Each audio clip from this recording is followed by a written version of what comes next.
Creative control to me means like, you have the ability and the freedom to express yourself however you want with no boundaries. I mean, whatever your resources allow you to do and like your imagination can create, like you make it happen. That's kind of what creative control means to me.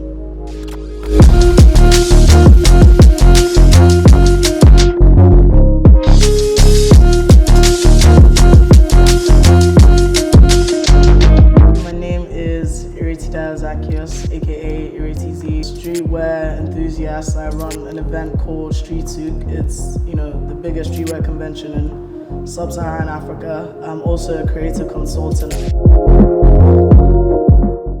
Honestly, the whole inspiration from Street Souk came from just like supporting your friends, like being able to provide that platform for a bunch of different brands and like people and creators in Nigeria, to just have like a space, a hub where they feel like they can showcase their stuff, they can be themselves, they can meet likewise people. So yeah, that's where Street Souk came from. There's a whole bunch of other countries out here that I know youths out there could benefit from an event like Street Souk, so it's just the beginning. Like I have an older brother who was very into streetwear, always used to dress well, and so I kind of had an idea of what was cool because I knew he was like a cool guy or whatever. And so I just kind of like formed my own likes from what I saw he liked. I was like, but this could look cool on me as well, and that's just how it started. I think it was at a point where like a lot of people, like when I was in like first year of uni, all my friends just started like creating streetwear brands and stuff like that. And people just started giving me like a lot of free clothes, like, I want you to wear my stuff, I want you to post it. And I'm like, why do you want me to wear it and post it? And then I realized like, oh, okay, like I kind of have something going on here.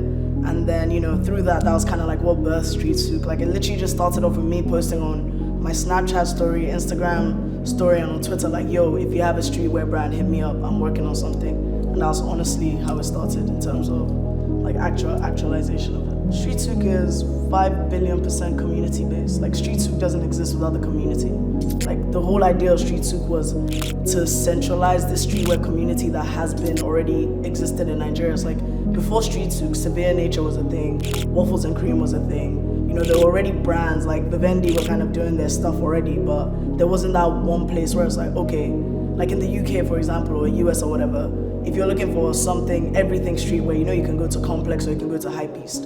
In Nigeria, that kind of platform just didn't exist. So that's the gap I saw in the market, and I was like, okay, all the brands are there, but what is that one factor that can drive all these brands and be the vessel to just really spread this stuff to the rest of the world? And that's what it was. The first ever collaboration was with Off-White, RIP Virgil. And to me, that was just kind of crazy because obviously, like, I've been the biggest Virgil Abloh fan my whole life. I've been a massive Off-White fan. Like, when it comes to streetwear, Off-White is at, like, the absolute highest point of what streetwear could ever be. Literally re-evolutionized streetwear as whatever it is. So the collaborations kind of happened. It was never really something I was seeking for, something that I thought, okay, this is the way I want to go about this. But I just go into conversation with Virgil. We're on a panel together, God rest his soul. And he was just like, like, I really love and respect what you're doing. Like, I want to champion you. Like, how can I help you? Like, what could we do together? And I was still trying to rack my brain. Like, it'd be amazing to get Virgil to come down to Nigeria, speak to the kids. And he's like, like, okay, it's COVID right now. We might not be able to do all that, but what if we do a collaboration t-shirt? And, he worked on the design, and then he just sent me a design saying, I support young Nigerian women. And if like, at that time, that was when Femco and NSARS and everything was just like really, really crazy out here. Like, that was when I realized, how important collaborations were, from the sense of this is a way to merge worlds together. So now the Off-White community is now aware about, Street Souk, and then I did it with Daily Paper as well. So, people in Amsterdam that didn't know what was going on in, the African streetwear community and like in the diaspora and everywhere, it's kind of like, oh, okay, I've heard Daily Paper did a collaboration with this brand called Street Souk in Nigeria. Let me go check them out. Same thing with the Barriers I did last year, Barriers New York. It's like a pocket now in New York and America. It's like, oh, I saw that shirt on this person, da-da-da. So it's just like building conversations, connecting worlds and connecting communities. Because at the end of the day, the one shared common goal we all have is streetwear. I think the biggest risk I took was trusting my guts and deciding to do Street Souk alone. Because it was something that I was potentially supposed to do with somebody, but it ended up being a me thing, and me like believing in myself that much, like, this is my vision, I created this, I can get it over the line. Because in the beginning I was kind of scared, like, oh, you know, when it's two people doing something, it's kind of better because it's like, if anything happens, at least it was us, it wasn't I. But you know, like at that point I was kind of like, I believe in myself, I believe in what I'm trying to do. I created this vision, only I can execute the vision how I know I want to see it, so I was really happy about that. I'm so excited because honestly, the kind of promise I see for it is like, I'll be walking into some of my favorite stores across the world, like in Dover Street Market in Japan or Dover Street Market in London, and I'll be seeing Thirsty Lab. Honestly, to me, that is that vision. It's the point where it's kind of like, wherever you go in the world, it's not about, oh, this is an American streetwear brand, or it's a streetwear brand, and you're seeing all the Nigerian brands everywhere, you know, artists from all over the world, people from all over the world are wearing the stuff. Like Waffles and Cream is currently stocked somewhere in Japan. It's like the story from Lagos, some kids from Lagos skating and like, you know, creating this community for skaters is already transported there. Like that's where we're trying to take this to. It's like, it's not trying to be on some cute, humble stuff. It's like, this was what music was like at a point. Remember, it was like Nigerian artists, Nigerian streetwear brands, but now it's just like streetwear brands, superstars. That's it. I mean, from early, when I was in like year 6, year 7 in school in Grange, like I was throwing parties with my friends. Like we were the coolest kids in like our whole sphere in Lagos or whatever, like what we thought we were anyway. And we were just throwing parties. People from all over, like all different schools would come in, we're cashing out at such a young age from throwing all these parties.